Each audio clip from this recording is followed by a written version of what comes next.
Bonsoir à vous toutes et bonsoir à vous tous. C'est très heureux de vous retrouver sur le www.larepubliquedespyrénées.fr pour cette nouvelle soirée, émission quotidienne chaque soir à 18h, afin de vous dévoiler les sélectionnés d'une des catégories mises à l'honneur à l'occasion de cette opération, les Béarnais de l'année, organisée par la République et par l'Éclair. La finalité des Béarnais de l'année, ce sera le 11 décembre prochain, samedi soir, 20h30, au Zénith de Pau, une grande soirée spectacle durant laquelle seront mises à l'honneur des femmes, des hommes qui, au travers de leur engagement, au travers de leur talent, au travers de leur performance, au travers de leur actualité, tout simplement, ont marqué les colonnes de la République et de l'Éclair, les colonnes site internet, réseaux sociaux également, de ces deux titres des quotidiens du Béarn qui, vous le savez, vous accompagnent tout le long, tous les jours de l'année. 3 des membres de la rédaction sont présents ici même. Nicolas Robière et le rédacteur en chef Bruno Robali est avec nous. Éric Belli est également avec nous, comme tous les soirs depuis vendredi. On a pris l'habitude maintenant. Mon cher Éric, je commence par vous ce soir.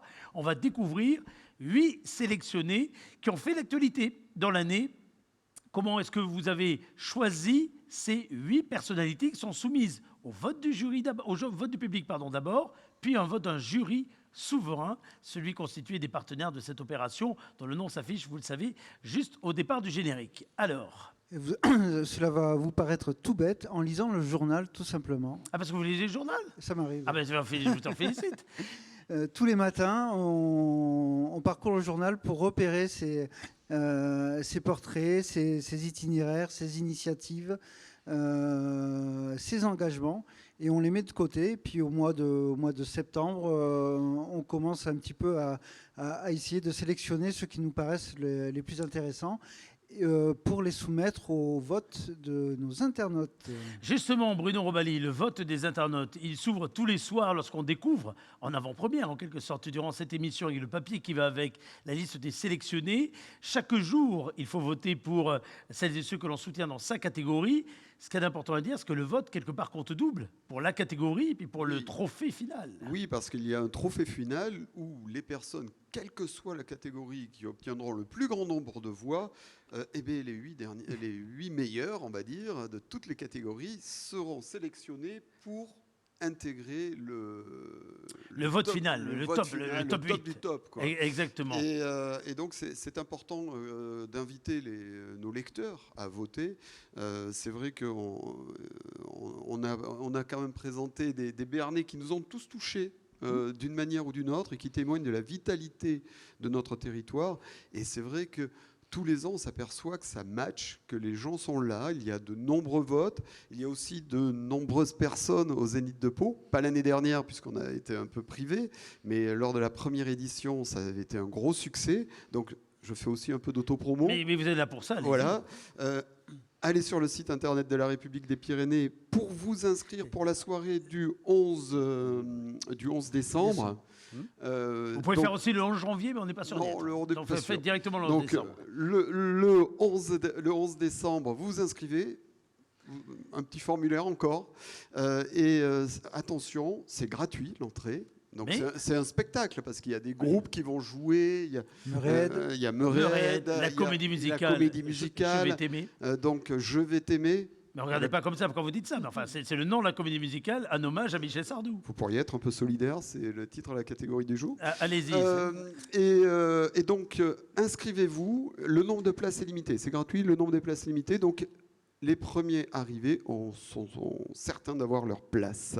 Nicolas Rebière, la catégorie d'aujourd'hui que nous allons découvrir dans quelques instants, c'est la catégorie solidaire, parrainée par Pau Béarn Habitat. C'est un partenaire qui nous accompagne depuis le début de ces Béarnais de l'année, lorsque ceux-ci sont réalisés en présentiel. On sait le rôle très important de Pau Béarn Habitat, qui a grossi également au fil des années sur ce territoire, à la fois pour l'accession à la propriété, à la fois comme évidemment bailleur social. Cette catégorie solidarité, c'est une catégorie dans laquelle on aurait pu nommer beaucoup plus que 8 finalistes, parce qu'il y a énormément de personnes qui s'engagent sur ce territoire. Et ça, je sais que ça vous marque régulièrement, celles et ceux qui donnent de leur temps, de leur énergie, et parfois pour des grandes causes, ou bien à l'inverse, pour des toutes petites causes. Oui, la sélection a dû être difficile pour Eric, c'est lui qui fait beaucoup les sélections, parce que quasiment chaque jour, dans nos pages, au gré des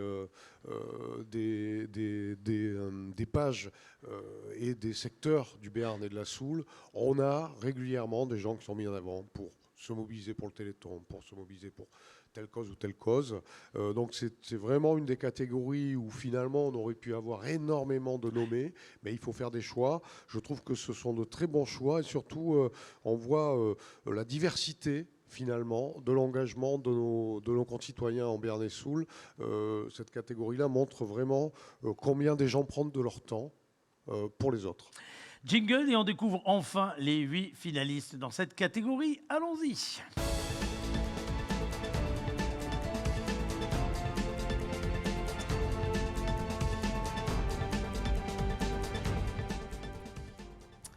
Alors, voici derrière le grand écran qu'il y a sur ce plateau le premier nom qui s'affiche. C'est une association. On commence par une association. Il y aura des individuels et puis il y aura des représentants du monde associatif. L'association s'appelle Grain Solidaire. Qui m'en parle? Alors, Grain Solidaire, c'est une association, mais au départ, c'est une famille. C'est même 2 femmes. La mère et la fille, Wafa et Inès, qui ont... par le Siptende, par la générosité d'abord, parce qu'elles se sont dit, des gens dorment dehors, des gens n'ont pas assez à manger, on va faire à manger nous-mêmes, dans leur cuisine, au nord de Pau. Elles sont mises à faire des couscous, des pâtisseries. Et via des boucles WhatsApp, se sont faites connaître et les distribuent régulièrement. Ça avait donné un très beau reportage de Marie Berthoumieux et de Nicolas Sabatier sur le terrain. On voit la photo là, de cette distribution. Alors, elle distribue au départ, par exemple, à des étudiants étrangers coupés de chez eux parce que la pandémie. Ensuite, aussi à des sans-papiers, des migrants qui n'avaient pas de quoi manger, également des femmes isolées. Et donc, cette association Grain Solidaire, qui vraiment s'est lancée toute seule, qui n'est même pas allée voir, etc., nous, elle nous a impressionnés par son travail. Depuis, je sais qu'elle est suivie par les services de la mairie, qu'elle chercherait un local. En tout cas, c'est vraiment une association qui montre ce que je disais il y a 2 minutes, l'engagement de gens, le temps que prennent des gens pour d'autres. Ça, c'est typiquement à Pau, c'est un exemple concret. Deuxième nommé dans cette catégorie, là c'est une personne, mais à côté d'elle, il y a également du monde. Cyrine, qui m'en parle? Bruno? Oui, Eric, donc Cyrine Ben Eladj Hamida, c'est la présidente de l'épicerie solidaire des étudiants de Pau. Voilà, c'est pour ça que je disais, c'est elle qui est entre guillemets nommée dans la catégorie, mais au-delà, c'est l'ensemble de celles et ceux qui sont mobilisés autour d'elle. Oui, qui sont mobilisés. Voilà. Alors c'est vrai qu'on a fait un très beau, il y a Karine Roby qui a fait un très beau portrait de Cyrine. C'est vrai que son sourire éclatait à la dernière page du journal. Mais aussi, on va parler de Cyrine parce que son parcours est intéressant. C'est une étudiante tunisienne qui arrive à Pau en 2018 et qui de suite s'investit dans la vie de la cité. Tout en préparant, donc c'est une étudiante à l'UPPA, doctorante. Alors là, j'ai besoin de mes antisèches. À la différence de Cyrine qui n'a pas besoin de ça, moi j'en ai besoin. Elle fait une thèse sur la précipitation des sels dans les roches. Voilà. Donc, il y a une thèse pour ça. Oui, mais voilà. Mais surtout, elle prend quand même ce temps-là pour déjà s'investir pour les autres. Et c'est vrai que cette épicerie solidaire des étudiants de Pau, on sait que les étudiants, notamment dans cette période compliquée, il y a eu la période du confinement, ils ont été pour beaucoup dans une grande précarité, dans une grande solitude. Et ils nous tenaient à cœur de mettre un petit coup de projecteur sur cette épicerie solidaire qui est parfaitement incarnée par Cyrine et son magnifique sourire qui a illuminé notre dernière DER. page. J'ai bien compris. Troisième finaliste maintenant. Alors là, c'est une entreprise cette fois. C'est une entreprise qui est dans un secteur particulier, avec un fonctionnement particulier. Il s'agit d'APF, Entreprise 64. Nous eussions pu, je ne sais pas qui va en parler, Nicolas, nous eussions pu nommer cette entreprise, on l'a déjà fait d'ailleurs par le passé, dans les étoiles de l'économie, parce que dans la catégorie résilience, rebond, reconstruction, Complètement. ça mérite le coup de chapeau. Sauf qu'on l'a découverte cette Et c'est année. ça. On a découvert, on va dire, les étoiles d'économie, c'était en janvier dernier maintenant. On l'a découverte cette année. Cette association, en fait, elle fait partie d'un réseau APF national qui a des entreprises localement. Et APF Entreprise 64, qui est installée à Sauvagnon, en fait, était au départ spécialisée. Alors, c'est une entreprise qui est... c'est une entreprise adaptée. Hein, voilà, adaptée, je ne sais pas si on peut dire ça, qui intègre des handicapés dans sa production. C'est même son but au départ. Son but. Voilà, c'est son but au départ. Et avec les difficultés de l'aéronautique, APF a su rebondir. C'est réinventé dans le textile, la production textile en mode éthique. On va parler dans d'autres catégories. C'est une vraie conséquence, on va dire, à la fois de la crise sanitaire et je pense un vrai mouvement de fond qui est en train de se faire. Vous savez combien le textile avait disparu de la France et maintenant il y a une espèce de réimplantation du textile. APF Entreprise Solidaire a su se mettre dans le textile et en un an, c'est assez impressionnant, elle est passée de 50 à 100 salariés, dont 68% par nos travailleurs en situation de handicap. L'an prochain, elle doublera encore ses effectifs, donc 80 travailleurs handicapés supplémentaires, et se dotera d'un bâtiment de 2600 mètres carrés. Alors, comme on n'est pas aux étoiles de l'économie, même si c'est très impressionnant en termes de chiffres, c'est surtout cette volonté et la destination de cette entreprise de faire travailler les travailleurs handicapés qui nous a convaincus de la mettre dans cette sélection. Également dans la sélection, regardez, toujours solidaire de l'année, c'est l'association Presse Purée, qu'on connaît bien, qui se fait l'avocat d'une des parties de l'activité de Presse Purée, qui est même la partie principale, à savoir l'intergénérationnel. Oui, alors je vais m'y coller parce que j'ai rencontré les responsables, j'avais reçu sur le plateau d'une émission lors de la Foire Expo, les responsables de l'association Presse Purée, et ce que l'on a voulu mettre vraiment en lumière, c'est la mise en relation entre des personnes âgées et des étudiants. Alors c'est vrai que cette cohabitation, c'est pas vraiment une colocation en termes juridiques, c'est vraiment une cohabitation. Absolument. Alors ça commençait à se développer depuis une quinzaine d'années. Il y a une loi, ce qui s'appelle la loi Elan, qui a tout juste 3 ans d'ailleurs, qui date de novembre 2018, qui a mieux encadré ça. Et Presse Purée fait vraiment le lien entre des personnes âgées et des jeunes étudiants. Et ce qui nous avait marqué, nous, et on avait consacré même une double page dans le journal, tellement l'initiative nous avait paru intéressante, on avait raconté la cohabitation entre Thérèse. Alors Thérèse, elle a 94 ans, et elle vit avec Déborah, 21 ans, et Lisa, 25 ans. C'est bien parce que ça permet à Déborah et Lisa de trouver un logement à prix... En tout cas, elles ne font que contribuer à la partie nourriture, etc. Mais il n'y a pas de loyer. Il n'y a pas de loyer. Voilà, ça leur coûte beaucoup moins cher. Et surtout, ça permet à Thérèse de rester chez elle. Et surtout, on le voit...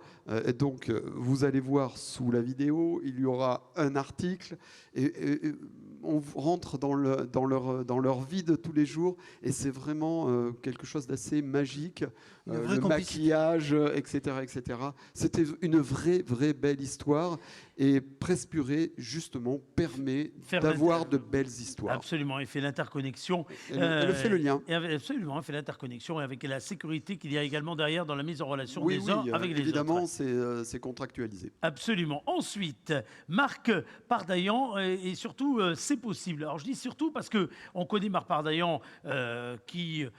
dans le domaine du foot, est une personnalité engagée depuis des années. Là, c'est au travers également de son engagement avec C'est possible que vous avez souhaité le mettre à l'honneur. Éric. C'est ça, C'est possible, c'est une association qui accueille des déficients intellectuels qui ne sont pas en mesure de s'intégrer dans un club de football fédéral.